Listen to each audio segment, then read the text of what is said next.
Right, so yeah, this kid caught my eye because her eye was all busted up and bruised. Well, it was a total mismatch. It was obvious that the opponent was way more experienced.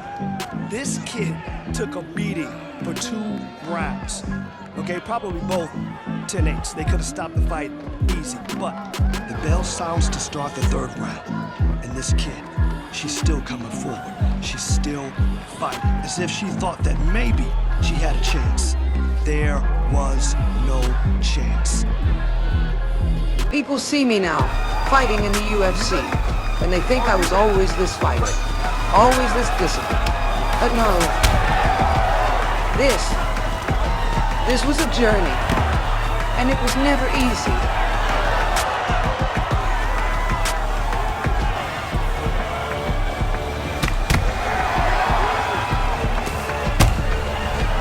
Before I was a professional, before I was in XFC, before any of this, I was just a kid who had to fight for everything.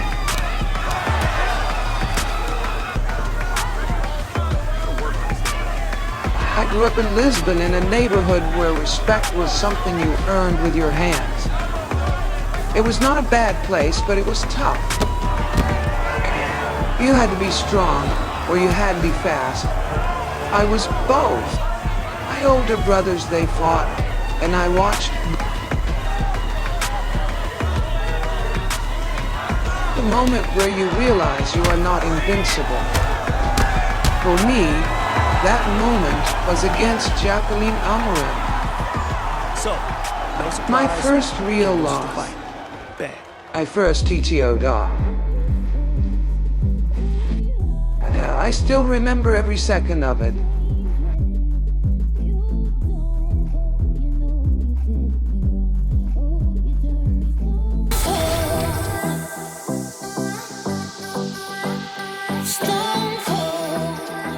Before I got the call from the UFC, I was grinding.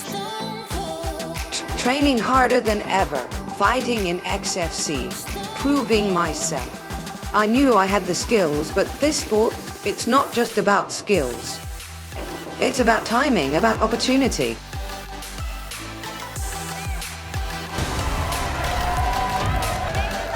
June 25th, 2022, my debut. Cynthia Calvillo, a veteran, experienced, someone who had been in there with the best. People were watching to see if I belonged. I remember the walkout, the lights, the crowd. It felt bigger than anything I had ever done. But the moment that cage door shut, all of that disappeared.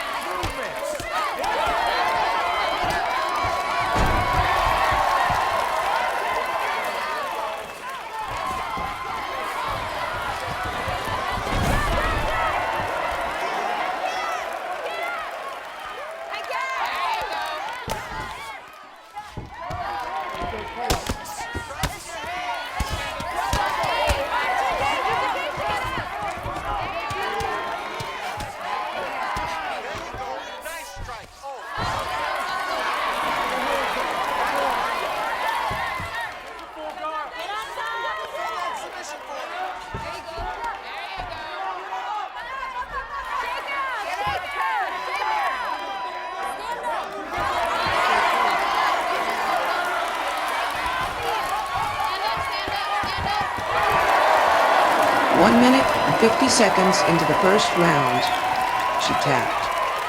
That was my introduction to the UFC. No doubts, no questions. I was here to stay.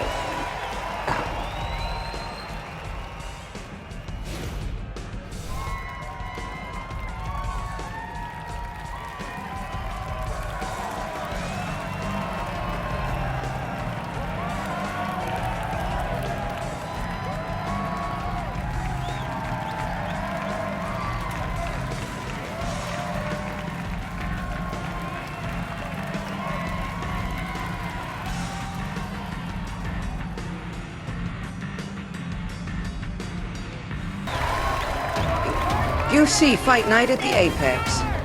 Jessica Penne. Opponent by former title challenger Dot. She had experience, she had skills, but I had something more. Momentum. I knew she'd try to keep it standing.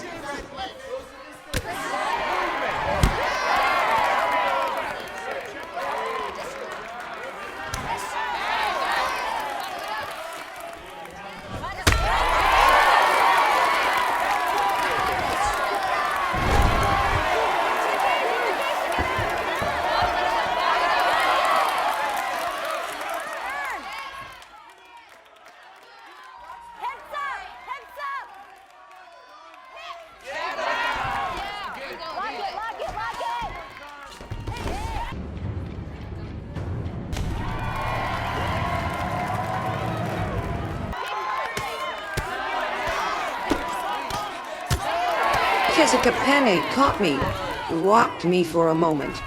Instinct kicked in, I shot for the takedown. Regroup, stayed patient.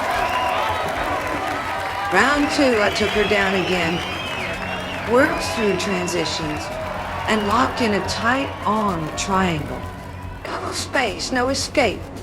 She tapped. Another finish, another statement.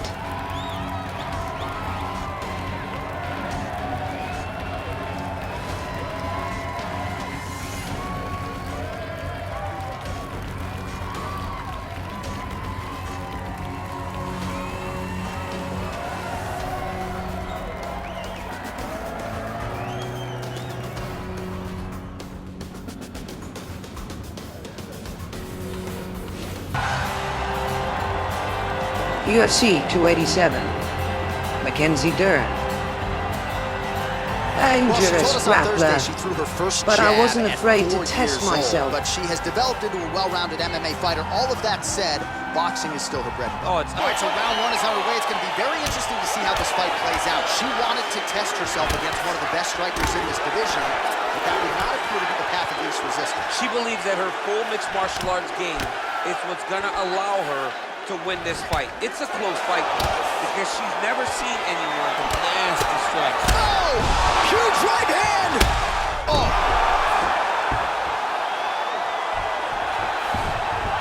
Back to the feet. Oh, beautiful level change. Man, she's got some good ground and pound and putting that part of her game to good use tonight. That right hand landed. Oh, and with conviction, she moves right into half guard. Without much effort, she was able to pass from her full guard right into half guard. Now, when she's chasing the finish, she doesn't get excited and lose the position. Man, she is just nonstop on the ground, moving in all the right directions. Another nice transition by her there. She's moving a lot, but every movement has purpose. All right, so a huge moment for her in that previous round, DC, as we show you some of the highlights. The knockdown nearly closed the show for her. Yeah, and that's what we're going to focus on. We're going to focus on the knockdown because it looked... You ready? You ready? Round 2 is underway. He has to react. He has to go chase the finish.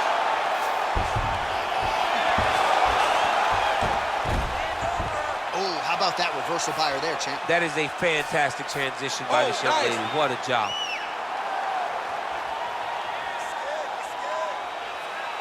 Oh, wow. Oh! Oh, we're getting a finish here. And this might just be a matter of time.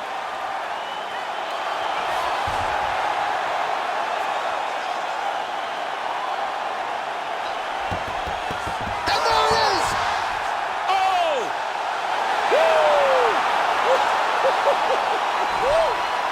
Yeah, no doubt about it. That is some opportunistic grappling right there, and nice finishing instincts as well. You see a lot of fighters get the dominant position, but aren't necessarily able to lock up night as she turns in one of the bigger highlights of her UFC career. Ladies and gentlemen, referee Dan Liliana's calling a stop to this contest at 1 minute, 41 seconds of round number 2. Declaring the winner by tap out, Monague.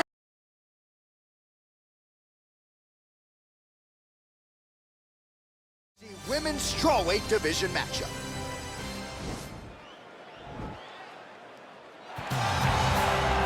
UFC Fight Night in Paris.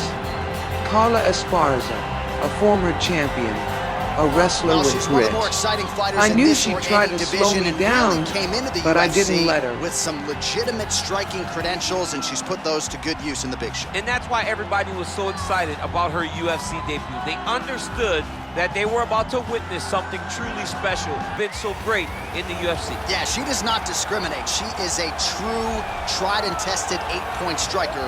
She'll try to put on a striking clinic here tonight. All right, so here we go, round one. She is an outstanding striker. Her counterpart is a decorated grappler. But I know for you, as much as you love your jab, you know what got you to the big show, and more often than not, you stick to it. Yes, absolutely, and that's exactly what she needs to do as a grappler. She has to find a time to counter a strike into an attack to make body contact, Right. then use the great takedown ability that she has developed over the course of a lifetime. If she does not do that, she will find herself on the wrong end of a very educated jab from this phenomenal striker. This is bigger than me. Bigger than just a fight. Portugal has never had a UFC champion, and I'm going to change that. I grew up watching fighters from Brazil, America, Russia. All these countries with legends, champions. But where was Portugal? Where was our name in the history books? I want to be the one to put it there.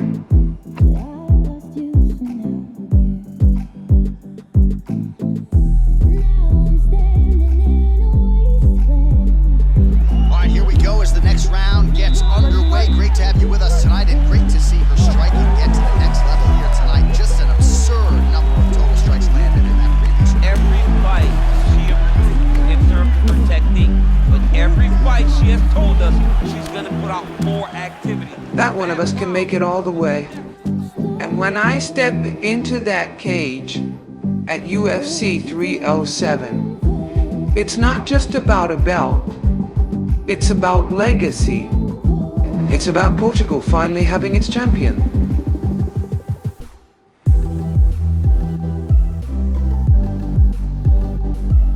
We'll see another round. You thought maybe with that knockdown that could have been the end. You thought it was over. People don't usually get up from those types of strikes. She took that big punch, continued to plod forward. But if she does not move her head, her night will be over very quickly. From the start, I pushed the pace, landed flurries, kept her on the back foot. 2 rounds in, she was still standing, still fighting, but I wasn't done.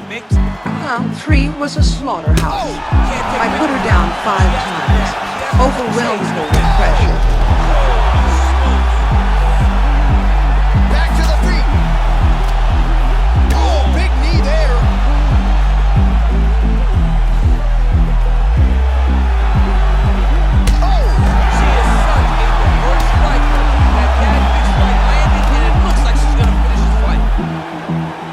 At 320, I landed clean, cold, sure. That win put me right where I wanted to be. Now it's Zhang Weili next.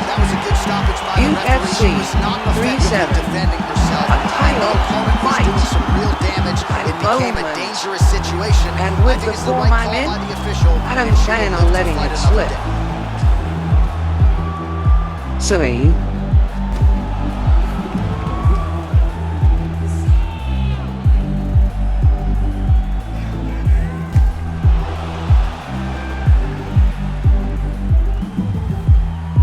So a big TKO victory for her here tonight. She executed to a T, and she makes a major statement to the rest of this division.